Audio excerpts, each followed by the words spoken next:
Today on the Ben Shapiro Show, China is growing by leaps and bounds in terms of manufacturing. What does that actually mean? How should the United States actually orient its national security strategy to stop China? What does that mean for Russia? We'll get into the weeds on all of this. How do we stop China? How do we stop Russia? How do we strengthen America in the world first? This year, bring me with you for all your holiday travel. What could be more fun? Download that DailyWire Plus app and take the show everywhere you go. Inside the app, tap follow under my picture. You will get notifications the second I go live or drop a new episode. Step away anytime. Come back exactly where you left off. Plus, you can watch the same clips everybody is arguing about on social media without having to suffer through social media. You can even download episodes for offline listening. The app is where our community lives, chatting live during shows, sharing ideas, debating the big questions, and because it's ours, it can't be canceled, censored, or shut down. Download that DailyWire Plus app right now in the App Store, Google Play, Roku, Samsung, and more.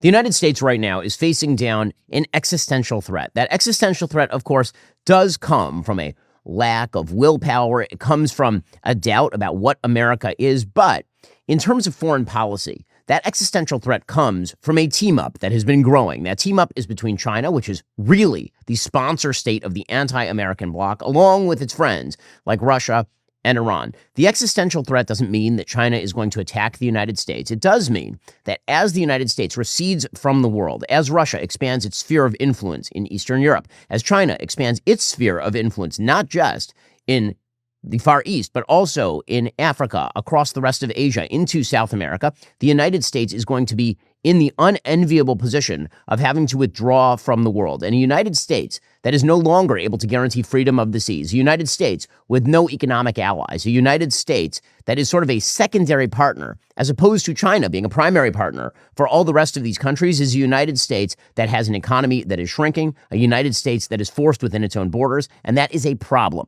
That is not a good thing. That is a problem.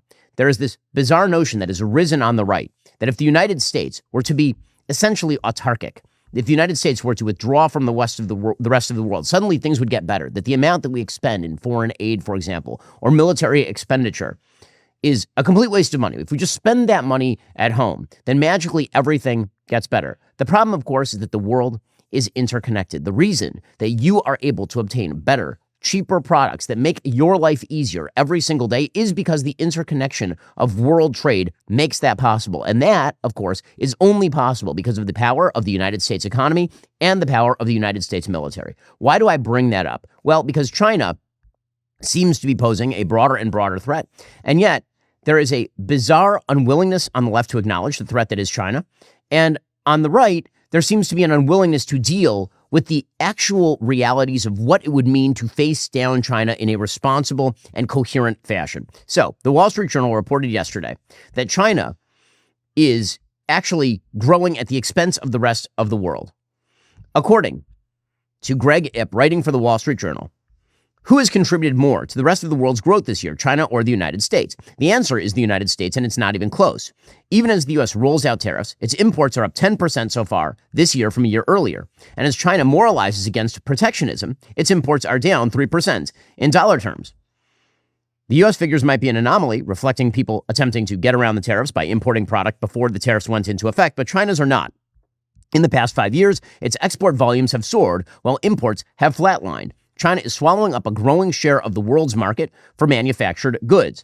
This reveals an uncomfortable truth. Beijing is pursuing a beggar thy neighbor growth model at everyone else's expense.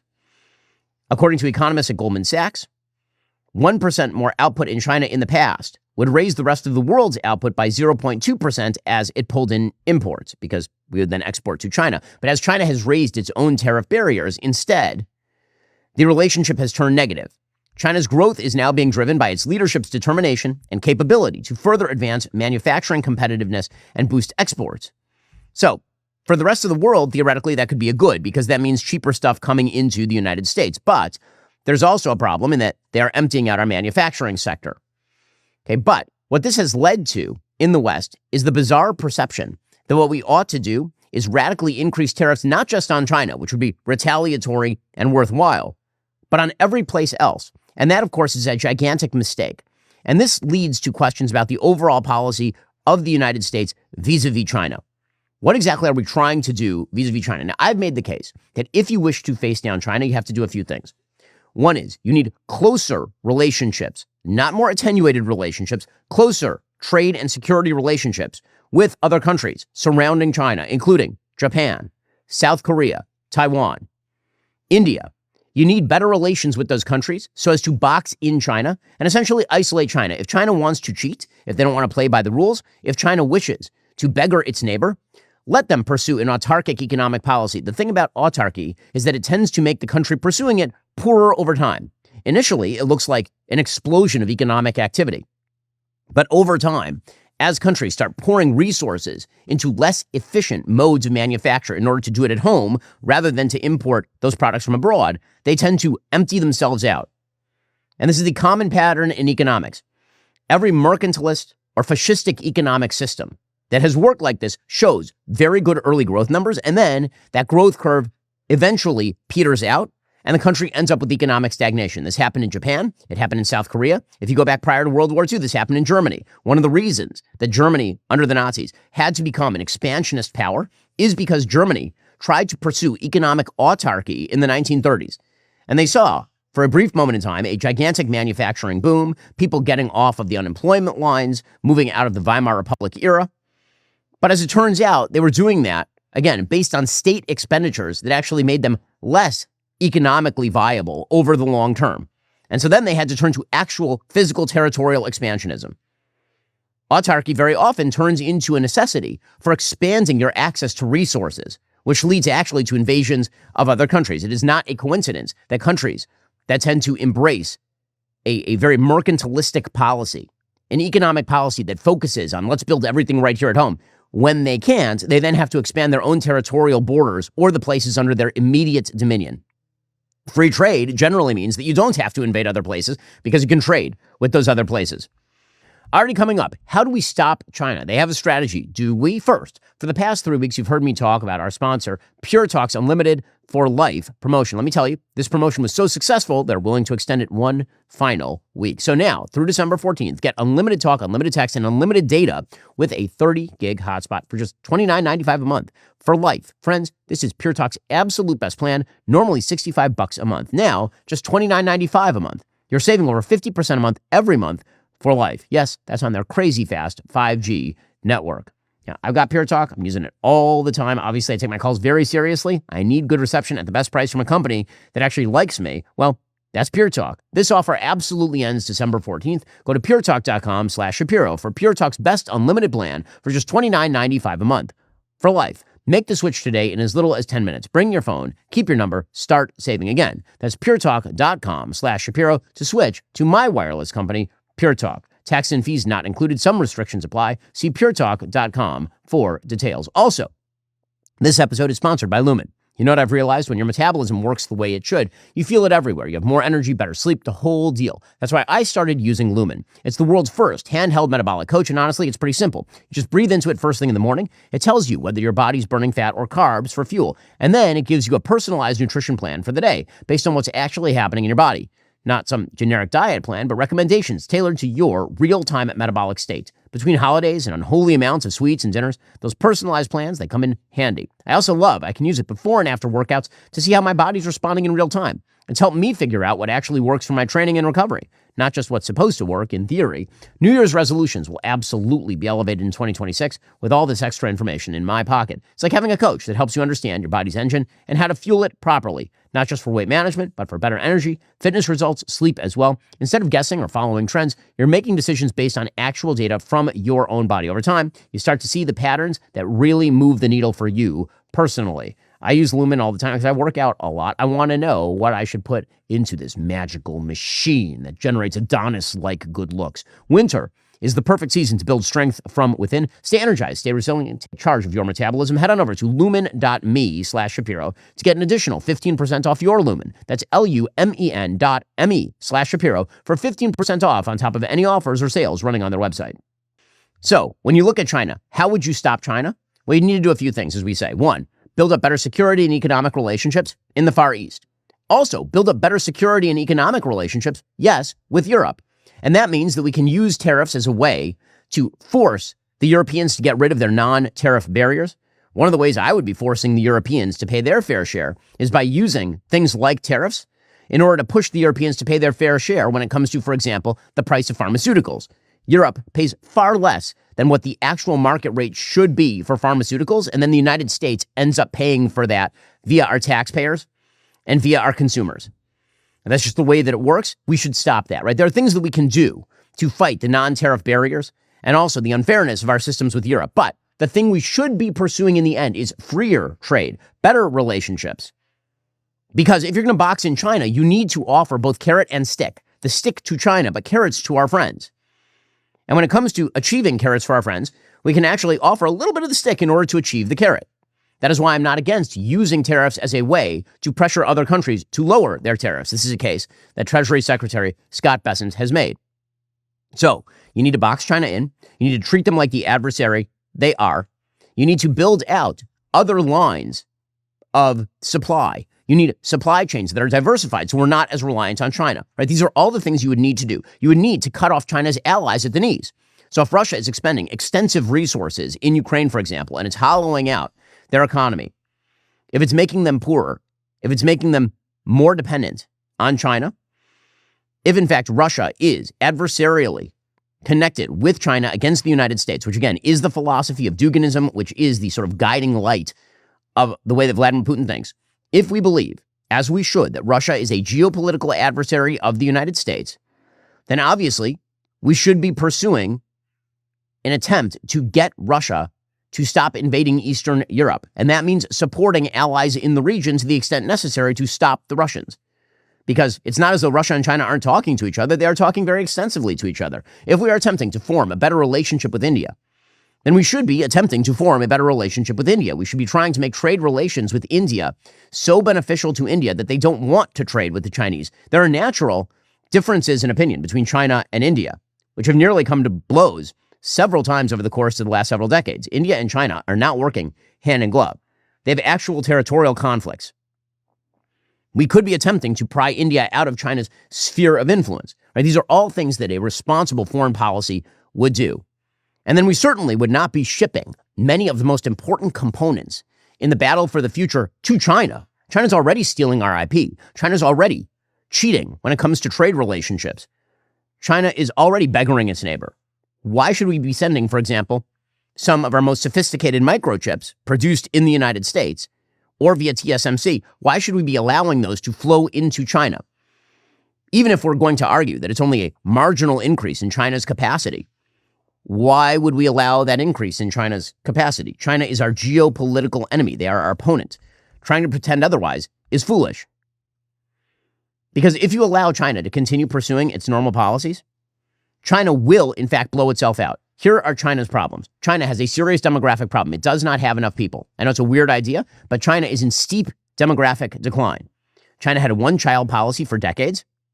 That means they do not have enough human beings in China, even though it's got 1 billion people. They do not have enough human beings to actually be able to generate the economic growth necessary to pay for their gigantic redistributionist schemes and mercantilist ideas. They don't. They have a massive demographic problem. They have an enormous debt problem. They've been burying that debt problem in local and regional debt issues.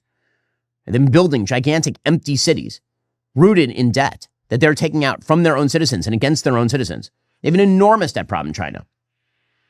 And we always tend to look, this is just the way that people treat economics. They tend to look at the fact that China builds some nice things and say, wow, they must be doing it right.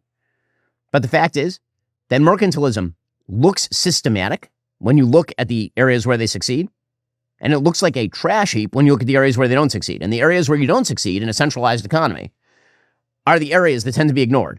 And it's a lot of them. Capitalism looks really messy, but has a much higher hit rate because capital follows the best ideas. You don't just keep investing in bad ideas the way you do with a centralized economic system, like a China, for example. So there are ways to box in China. The question is whether the United States is actually going to do this. So the United States has now put out a national security strategy via the White House. And there's a lot to recommend the national security strategy. Hard to tell kind of whose fingerprints are on the national security strategy from the White House. Obviously, the Vice President, J.D. Vance, had some hand in it. I'm sure the Secretary of State, Marco Rubio, had some hand in it. Probably Elbridge Colby, the Undersecretary of Defense, had some hand in it. Michael Anton, who's sort of a national security advisor, reportedly had some hand in it. It's a lot of hands in it. But what that means is that The final result has some good stuff and it has some incoherent stuff, but the overall sort of takeaway from the national security strategy is an incoherence that I think China and Russia and Iran and other parties are going to try to take advantage of. So to use China as sort of the chief example, there's been a lot of talk in the defense establishment about the shift from, for example, the Middle East to focus on China, something with which I totally agree. The Middle East is not nearly as important geostrategically to the United States as it once was because we are now energy independent. The Middle East is still quite important because obviously when you are talking about the price of global oil, for example, and the Middle East provides a heavy share of that, whatever happens in the Middle East has other ramifications, but it's not nearly as vital as it was in, say, the 1970s when the vast bulk of oil was coming via OPEC. That's no longer the case. And so shifting resources from the Middle East over to the Far East makes a fair bit of sense. In order to achieve that, you wouldn't want to, as the national security strategy suggests, achieve quote-unquote regional balance. That's a very Obama idea. So the national security strategy, at one point, suggests that there ought to be regional balances of power. Quote, we will work with allies and partners to maintain global and regional balances of power to prevent the emergence of dominant adversaries. I do not know why we should pursue regional balances of power rather than strengthening our allies. I don't want Ukraine to have a balance of power with Russia. I would like for Russia to be weaker. I do not want Turkey to have a balance of power with Israel and Saudi Arabia. I want Turkey to be weaker. I don't want Iran to have a balance of power. That's not something I'm interested in, right? Because balance of power suggests that if, for example, Saudi gets too strong, you then have to turn around and strengthen Iran, which makes zero sense at all. So again, there's a bit of incoherence here. But with regard to China, the national security strategy released by the White House says a few things. It says, President Trump single-handedly reversed more than 3 decades of mistaken American assumptions about China, namely that by opening our markets to China, encouraging American business to invest in China, and outsourcing our manufacturing to China, we would facilitate China's entry into the so-called rules-based international order. This did not happen. Okay, this part is absolutely true. Donald Trump did, in fact, reverse the bipartisan consensus that was false, a total lie, that us integrating China into the world economy would somehow benefit us, but not benefit China because eventually China would be sort of undermined politically by economic growth. China did not make the mistake that Mikhail Gorbachev made in the USSR. If you believe that the USSR should have been upheld, then what you would say to Gorbachev is you don't want a sort of political loosening along with economic loosening. China allowed some economic loosening, but maintained strict political control. The national security strategy says China adapted to the shift in U.S. tariff policy that began in 2017, in part by strengthening its hold on supply chains, especially in the world's low and middle income countries, among the greatest economic battlegrounds of the coming decades. China's exports to the low income countries doubled between 2020 and 2024. The United States imports Chinese goods indirectly from middlemen and Chinese-built factories in a dozen countries, including Mexico. China's exports to low-income countries are today nearly 4 times its exports to the United States. Going forward, we will rebalance America's economic relationship with China, prioritizing reciprocity and fairness to restore American economic independence. Trade with China should be balanced and focused on non-sensitive factors. Now, again, that's fine. Rebalancing trade with China, boxing China in, would be a good thing. However, it's the next part of the national security strategy that starts to get dicey. Okay, quote, the United States must work with our treaty allies and partners, who together add another $35 trillion in economic power to our own $30 trillion national economy, to counteract predatory economic practices and use our combined economic power to help safeguard our prime position in the world economy and ensure that allied economies do not become subordinate to any competing power. America First diplomacy seeks to rebalance global trade relationships. We have made clear to our allies America's current account deficit is unsustainable. We must encourage Europe, Japan, Korea, Australia, Canada, Mexico, and other prominent nations to adopt trade policies that help rebalance China's economy toward household consumption, because Southeast Asia, Latin America, and the Middle East alone cannot absorb China's enormous excess capacity. Okay, so this is talk about trade deficits. And the basic idea here is that the United States has to rebalance our trade relationships with Japan and Europe. Now, as we've talked about on the show, trade is mutually beneficial. As an economic matter, put aside national security for a second. If you and I trade, both of us benefit. It's a voluntary exchange of goods, a voluntary exchange of money for goods or services. Both of us benefit, or we wouldn't be doing it. The idea that the fact that we run, for example, a trade deficit with Ethiopia is inherently economically problematic for the United States is ridiculous. The GDP per capita in Ethiopia is like $1,000 a year, and they're exporting us coffee. Us buying good coffee from Ethiopia does not beggar the United States. That's silly. And this is where the America First tariff policy toward the rest of the world actually ends up achieving the reverse of what it wants to with regard to China. As I said at the top, if you want to box China in, we need better trade relationships with Japan, Australia, Europe, Canada, Mexico. Otherwise, you know what they're going to do? They're going to trade more with China and less with us. This is the problem. The national security strategy laid out by the White House simultaneously argues, quote, we should form coalitions that use our comparative advantages in finance and technology to build export markets with cooperating countries. America's economic partners should no longer expect to earn income from the United States through overcapacity and structural imbalances, but instead pursue growth through managed cooperation tied to strategic alignment and by receiving long-term U.S. investment. Hold up a second. Now what you're talking about here is we should form coalitions using our comparative advantage in finance and tech, but we should also prevent other countries from building their manufacturing capacity to make T-shirts and such. Okay, none of this is going to result in the thing you want it to result in. And the proof is in the pudding. Already coming up, we'll get to the president's decision to allow NVIDIA to sell certain types of sophisticated microchips to the Chinese. Why is that happening? First, you know most children's vitamins out there are loaded with teaspoons of sugar and artificial ingredients kids don't really need? Well, that's where our sponsor, Hiya, comes in. They've created this amazing chewable vitamin that kids actually love. The best part? Zero sugar, but still totally delicious. Even the pickiest eaters would approve. They've packed in 12 organic fruits and veggies, plus 15 essential vitamins and minerals. It's non-GMO, vegan, allergen-free, and thoroughly tested for safety, which means you and I can both feel confident giving our kids vitamins made to this high-quality standard. And are you tired of battling with your kids to eat their greens? Hiya now has Kids Daily Greens plus Superfoods, a chocolate-flavored greens powder designed specifically for kids. It's packed with more than 55 whole food ingredients to support brain power, development, and digestion. Just scoop, shake, and sip with milk or any non-dairy beverage for a delicious and nutritious boost your kids will actually enjoy. They even send stickers with your first order so your kids can decorate the bottle and make it their own. We've worked out a special deal with Hiya for their best-selling children's vitamin. Receive 50% off your first order. To claim this deal, you have to head on over to hiyahealth.com/Shapiro. The deal is not available on the regular website, so head on over to hiyahealth.com/Shapiro. Get your kids the full body nourishment they need to grow into healthy adults.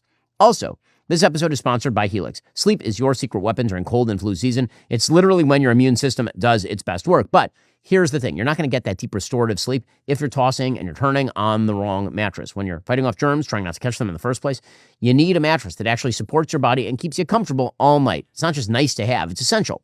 Nobody wants to be tired and run down during the holiday season. Helix knows how to make sure you're waking up your best self. Finding the right mattress doesn't have to be guesswork. Helix makes it simple with their sleep quiz. It asks about your preferences and sleep style and then matches you with the right mattress that's actually correct for you. They're not just making promises. Helix is the most awarded mattress brand out there with glowing reviews from Forbes, Wired, and other trusted experts. The best part? They deliver straight to your door with free shipping, so no hauling anything yourself. Plus, with their Happy with Helix guarantee, you get 120 nights to try it out and a limited lifetime warranty. So if it's not working for you, returns and exchanges are totally seamless. It's basically a risk-free way to finally get the sleep you deserve, especially when you need it most. I'm on the road right now. I'm missing my mattress, something fierce, because I have a Helix Sleep mattress made just for me. Head over to helixsleep.com/Ben for 27% off site-wide and get a mattress made just for you. That's helixsleep.com/Ben for 27% off site-wide. Make sure you enter our show name into the post-purchase survey so they know we sent you. helixsleep.com/Ben.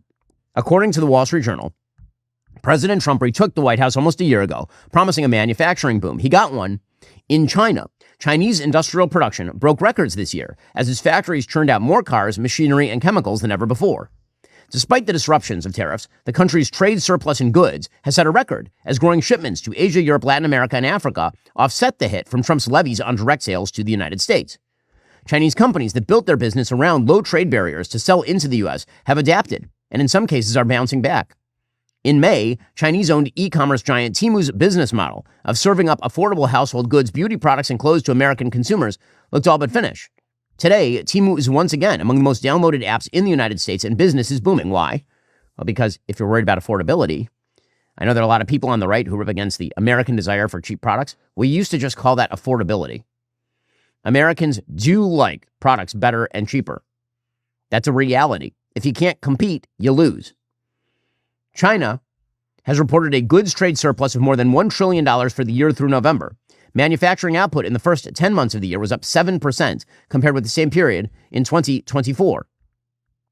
China's on track this year to post a surplus in manufactured goods of around $2 trillion. Now, again, some of this is China subsidizing its manufacturing capacity at the cost of massive debt. But part of this is because the United States decided that we were going to go to tariff war, not just with China, but with everybody. And it turns out everybody else still wants cheap goods. It turns out everybody else is happy to shop in China if they want to. Not only that, if we're looking at ways to box in China, I have to say I do not understand for the life of me why we are allowing NVIDIA to export the H200 chip to China. President Trump says the United States will receive a 25% cut of whatever China buys. But the whole point is that once China has widespread access to those chips, they will buy some, and then they will steal the IP and make others. Not only that, China's way out of the box. We've talked about their problems with debt. We've talked about China's problems with human lack, right? They don't have enough human capital because they killed half their population through the one-child policy.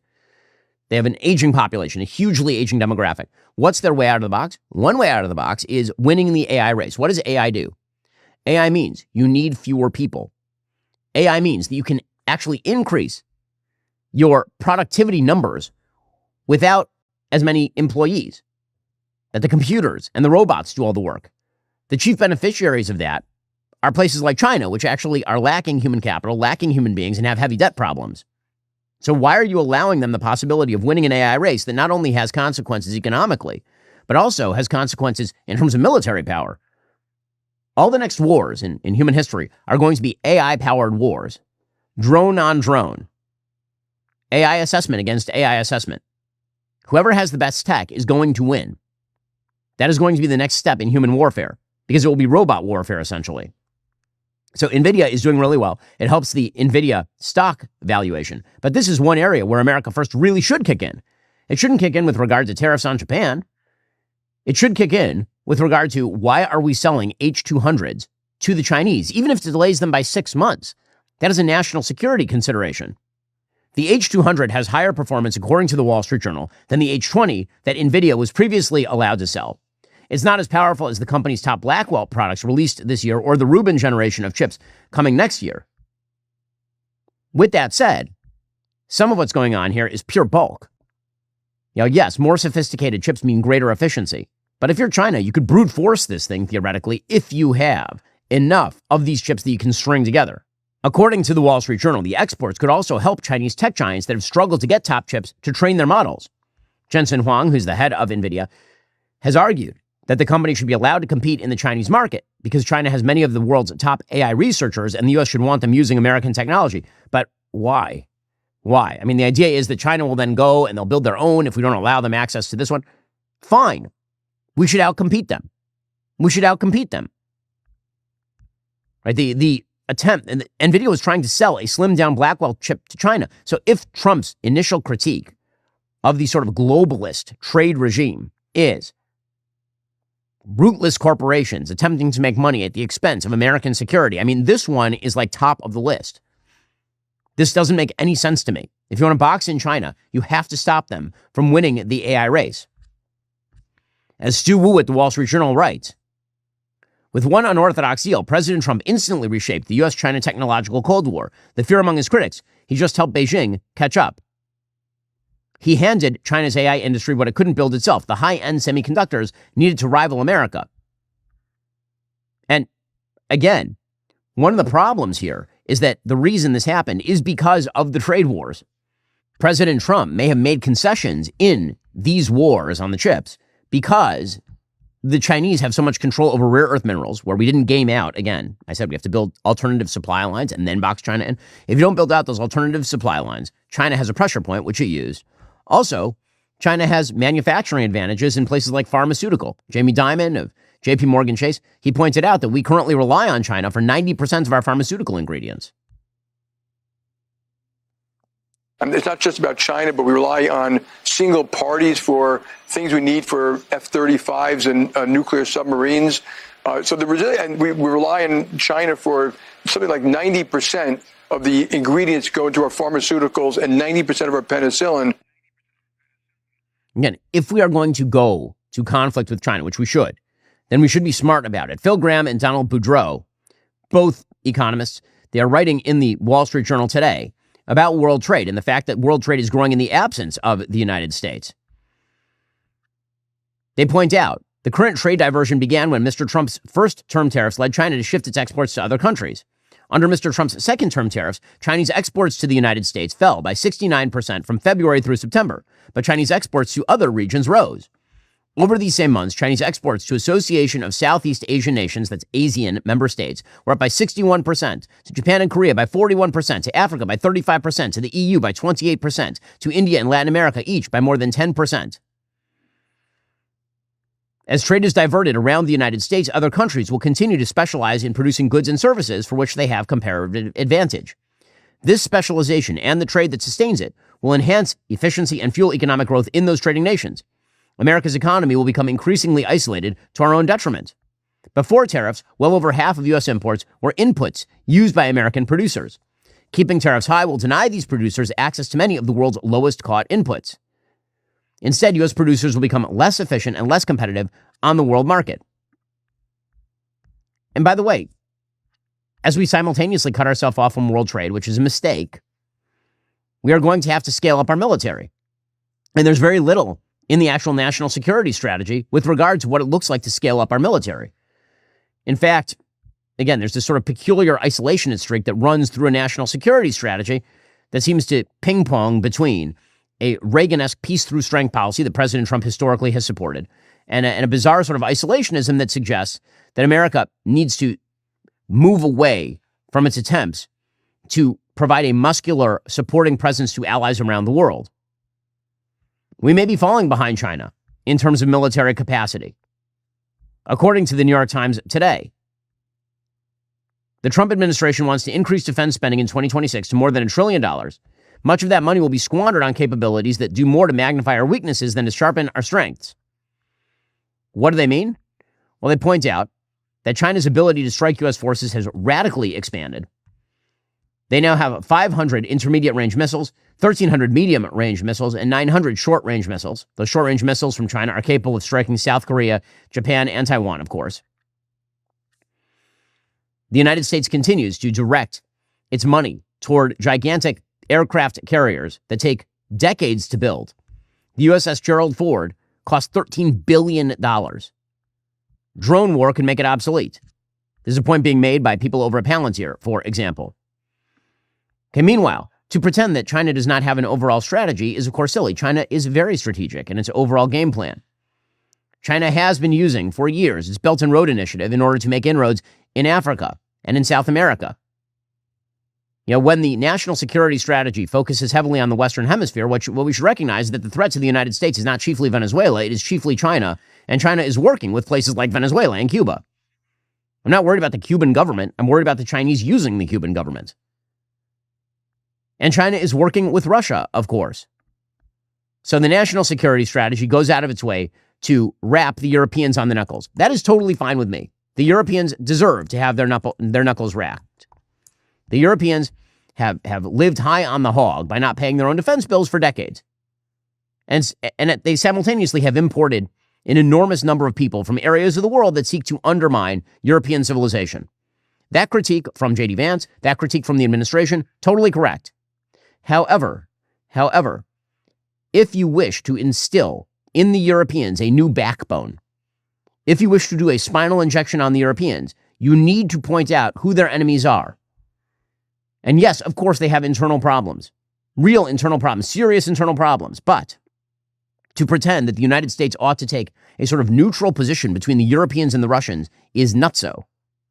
That is wrong.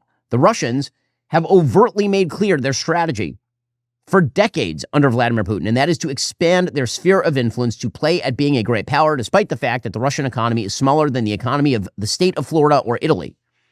And they want to do so at the expense of the Europeans, because what the Russians do not lack is stones.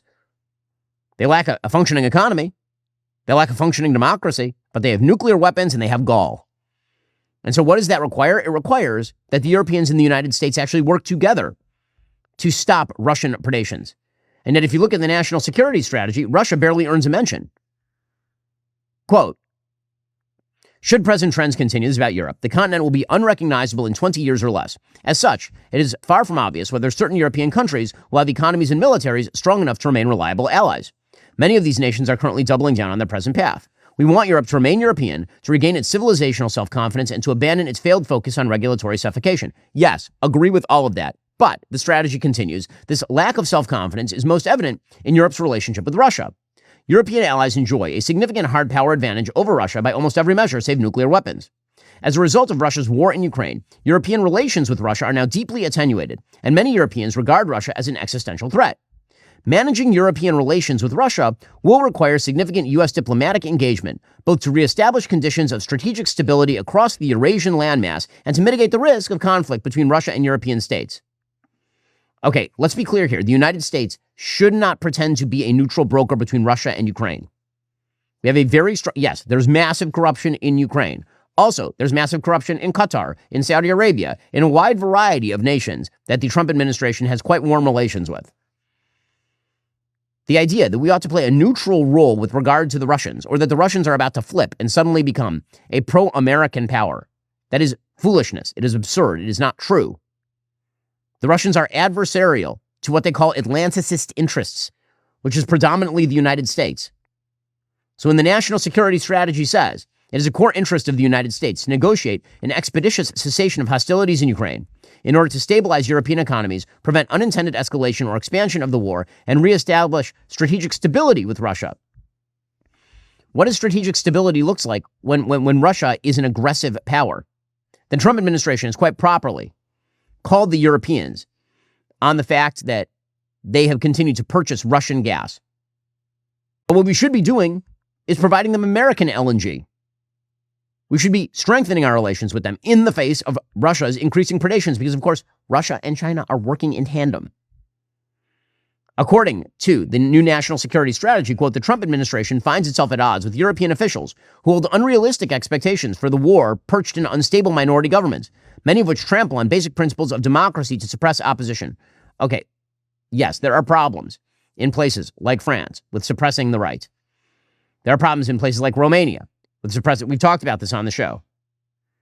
To somehow call the Europeans on the quote-unquote suppression of minority political rights while making room for the Russians, where there are no minority political rights. You find yourself flying off a fourth-story balcony if you oppose Vladimir Putin in Russia. Is kind of absurd. A large European majority, says the national security strategy, wants peace. Yet that desire is not translated into policy, in large measure because of those governments' subversion of democratic processes. Okay, this is the reverse of what the actual situation is. Yes, the Europeans, there are many Europeans on the right who would like to cut a separate peace with Russia. No, that would not be good for the United States if Russia somehow earns itself a gigantic chunk of Ukraine and another invasion of Ukraine in the next 5-10 years. The notion that we ought to be chiding the Europeans on their democracy, but not chiding, we should chide everybody, but chiding the Europeans and not chiding the Russians and pretending neutrality. I mean, I can see why the Russians are trying to expand their foothold in Ukraine. I mean, what guarantee could a United States that puts out that in the national security strategy give to the Ukrainians to get them to stop fighting? Like, what security guarantee would be trustable under those circumstances? You can see why Vladimir Zelensky, again, none of this excuses the corruption inside the Zelensky regime in Ukraine. None of it.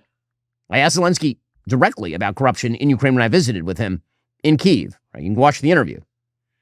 But you can see why Zelensky is refusing to cede land to Russia. Why? Because he doesn't have any security guarantees from a country that is attempting to equate Russia's predation with European multi-party democracy, which is not even remotely on the same scale as what's happening in Russia. Donald Trump Jr. in Qatar, of all places, which, yes, is a terror-supporting slave state. Okay, let's just be clear. Qatar can be a strategic ally of the United States in certain respects, including Al Udeid Air Base. And also, they can, in fact, be a terror-supporting slave state, which is what they are. Human slavery is alive and well in Doha. Who do you think is building all of their beautiful buildings? They have a population, a citizenry in Qatar of something like 300,000 people. But that ain't the population in Qatar. Already coming up, we'll get to Qatar, what people are saying there about Russia, it's a little weird. First, this Christmas season, you could actually help change a life. Actually, 2 lives. Picture a young woman who just found out she's pregnant and wasn't expecting it. She's scared. Maybe she doesn't have much support. She's not sure what her options are. Well, that's exactly who our sponsor, Preborn Ministries, is there for. They offer free ultrasounds and counseling to women facing these tough decisions. Sometimes just seeing that ultrasound and talking to somebody who cares makes all the difference. If you're looking for a meaningful way to give this year, this might be worth considering. Steve Jobs, Celine Dion, Steph Curry, these were all unplanned pregnancies. Maybe you were too. Maybe somebody you love was. Life has a way of working out differently than we expect. When a woman is facing that difficult decision, Preborn is there to help. When a woman sees her baby's ultrasound at Preborn, everything can change. That moment often gives her the courage to choose life. This Christmas, just $28 can sponsor an ultrasound, and right now, your gift is doubled through a matching grant. To donate, dial pound 250 and say baby, or visit preborn.com/Ben. That's pound 250, keyword baby, or preborn.com/Ben. You're not going to do anything more important this year. Go help out our friends over at Preborn right now by dialing pound 250 and saying baby, or visit preborn.com/Ben. I asked our sponsors over at Comet, a project of perplexity, what is the population of Qatar and how many citizens are there? Qatar's total population is 3.1 million people. That's the total population. How many citizens are there? Somewhere between 330,000 and 360,000. 90% of the people living in Qatar are not citizens. They cannot vote. They have no actual serious legal rights there. Not only that, when you ask Comet, how many of these expatriates are either slaves or indentured foreign laborers? The Global Slavery Index estimates about 20,000 people in Qatar are living in modern slavery. That would be forced labor or forced marriage around 2020, 2021. But not just that. Human rights organizations report migrant workers make up over 90% of Qatar's population and 95% of its labor force, and many low-paid workers experience serious abuses under or linked to the kafala sponsorship system. Documented problems include passport confiscation. That is where a foreign worker shows up and their boss takes their passport so they can't leave. So now they're stuck there and they can't get out. Restrictions on changing jobs or leaving the country, unpaid or delayed wages, debt bondage through recruitment fees, which can amount to conditions resembling de facto slavery or indentured servitude for some workers. And Qatar uses that money in order to apparently pay pretty much everybody to head on over to Qatar. And Qatar uses that money to pay for a gigantic propaganda operation in the West, to pay for its sponsorship of soccer teams in London and ownership of half of the assets in the UK, and also to pay people to come over to Qatar and talk warmly about how magical Qatar is. Donald Trump Jr. in Qatar, which again plays a, shall we say, middle role between the United States and adversaries of the United States, including places like Russia, he suggested in Qatar that the United States may walk away from Ukraine. Because of the war and because he's one of the great marketers of all time, Zelensky became a borderline deity, especially to the left, where he could do no wrong. He was beyond reproach. Years of corruption, years of graft and theft on a world stage that everyone in this room knew was happening was totally absolved, and it's ridiculous. We're not dealing in reality. But is your hunch that President Trump is going to walk away? I think he may. What's good about my father and what's unique about my father is you don't know what he's going to do. The fact that he's not predictable, he's not following the playbook of every clown who's, again, been a bureaucrat for decades, you don't know. Now, again, I believe that President Trump will do the right thing with regard to Ukraine because there's one thing he doesn't want, which is the perception of American weakness, including, for example, Russian troops strolling through Kyiv because of a cut-and-run strategy in Ukraine. I will say that the disproportionate focus put on Ukrainian corruption sitting in Qatar, one of the most corrupt states on planet Earth, it is legitimately a dictatorial monarchy, is pretty astonishing. And if you think that America's enemies don't take note, they absolutely do. They absolutely do, and that has some consequences. Now again, some of what's going on with regard to China has political considerations attached in the United States. One of those political considerations has been Chinese restrictions on soybean exports from the United States to China. Just another reason why a free trade system promoted by the United States, yes, using tariffs to ratchet down tariffs that other countries have put on us, would be superior to throwing up tariffs on the entire world and then having to cut deals with the Chinese. So America's farmers, particularly soybean farmers, have been harmed by the trade war between the United States and China. President Trump says that soybeans are now being exported to China. Here's what he had to say. Since my successful meeting in South Korea with President Xi, purchases have been made and soybeans are being exported out of the United States to China as we speak. And I say that our soybeans, I told this to President Xi, our soybeans are more nutritious than competitors.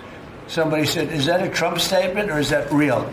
In fact, you know who asked me that question? President Xi asked me that question.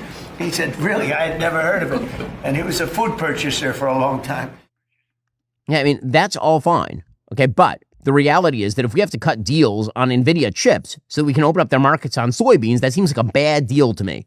It also means that because of all of the tariff conditions, and again, it's just not just us tariffing other countries, it's also just the roiling economy that's forcing a bunch of other countries to try and now make common cause with other countries as trade shifts away from the United States, in other words. As that happens, we have to keep bailing out farmers. So yesterday, President Trump announced a farm bailout. What we're doing is we're taking a relatively small portion of that, and we're going to be giving and providing it to the farmers in economic assistance. And we love our farmers. And as you know, the farmers like me, because, based on voting trends, you could call it voting trends or anything else, but they're great people. They're the backbone of our country. So we're going to use that money to provide $12 billion in economic assistance to American farmers. Okay, so again, those are some of the consequences that happen when, in fact, you have mercantilistic policy on all sides, is that you require payoffs. Now, what does all this mean for affordability? Are things getting more affordable? Well, the inflation rates have obviously come down. They've come down because, well, I've been very critical of the trade policy of the administration. We've had great deregulatory policy under this administration and excellent tax policy under this administration. And President Trump is right when he says the Democrats caused the affordability problem. Here was the president yesterday.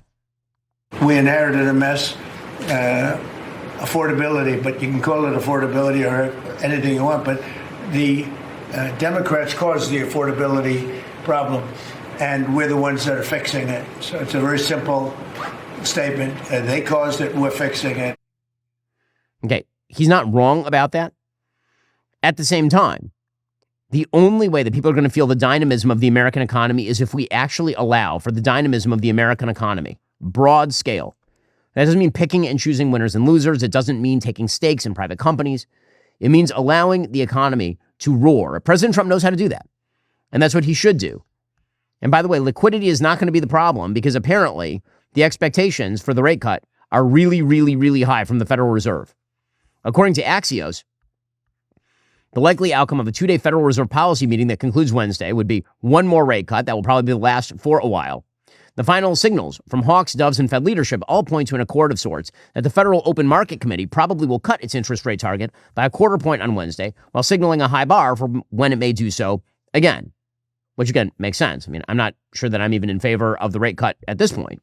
It seems to me that there's plenty of liquidity in the economy. With that said, liquidity is not going to be the problem. The problem is going to be how do we outcompete everybody else? That is the thing that matters. Other things the GOP could do right now, obviously cracking down on welfare fraud would be a big one. Now, the president has focused a lot on illegal immigration, but the actual bigger story with regard to Minnesota is the gigantic presence of huge bags of government cash inevitably leads to fraud. These programs are not efficient. They do not achieve the goals that they seek, generally speaking. A fascinating story from the Wall Street Journal today, talking about the sort of welfare fraud that is actually far more common than what we saw in the Somali community in Minnesota. And that is people just lying about their conditions in order to achieve welfare. According to the Wall Street Journal, diagnosis rates of autism among children have more than tripled over the past 15 years. One reason, which Minnesota's welfare scandal lays bare with shocking details, is Medicaid, fraud, and abuse. This is Alicia Finley writing. Medicaid pays healthcare providers big bucks to diagnose and treat children with autism, sometimes tens of thousands of dollars a month for a single child. Yet states rarely verify that kids who are diagnosed actually meet the medical criteria for the disorder, or that they get appropriate treatment from qualified specialists. The result, children covered by Medicaid or the government-run Children's Health Insurance Program are 2.5 times as likely as those with private coverage to be diagnosed with autism. Many lower-income kids are labeled autistic merely because they have behavioral or developmental problems. So if you want to look at the tremendous number of increased autism diagnoses, One of the reasons for that, of course, is because if you pay people more based on their diagnosis of autism, you're going to get more autism diagnoses. In Minnesota, the number of autism providers soared 700%. Payments to them increased 3,000% between 2018 and 2023. All of this underlines broader problems with America's social welfare industrial complex. Liberals measure success by how much money is spent rather than outcomes, and they accept waste and fraud and abuse. This is particularly true in our disability system. The number of people claiming disability in the United States. You think disability, you think some dude racked up his back and legitimately can't work anymore. Somebody lost a leg in a coal mining incident. Disability now applies to tens of millions of people, most of whom are not, in any real sense, disabled. But they can claim disability with very little evidence, and now they are on the government dole. Giant sacks of cash at home bankrupt the economy. They are a drag on the economy, of course. You know, the generalized fact is that if you want to increase the dynamism of the American economy, you need to jettison the ballast. There is too much ballast. And there are ways around some of the ballast. For example, if you let the market work, so one sort of green shoot in terms of letting the market work. According to Peter Loftus, reporting for the Journal, drug makers are moving to sell their medicines directly to patients, abandoning the middlemen they've long relied on. The shift is a huge departure from how pharmaceutical companies, including Eli Lilly, Novo Nordisk, and Pfizer, have sold drugs for decades, and threatens the multi-billion-dollar business of firms that have traditionally filled prescriptions. It's saving some patients hundreds of dollars off the cost of prescriptions because companies have been lowering the prices for drugs sold directly. In the meantime, drug makers who've been rolling out the services in recent months see a big opportunity to boost sales, though they risk losing revenue if they don't offset lower prices by selling to more patients. According to Pratap Kedkar, the chief executive of pharmaceutical consulting firm ZS, for the first time, pharma is actually looking end-to-end at the full patient journey.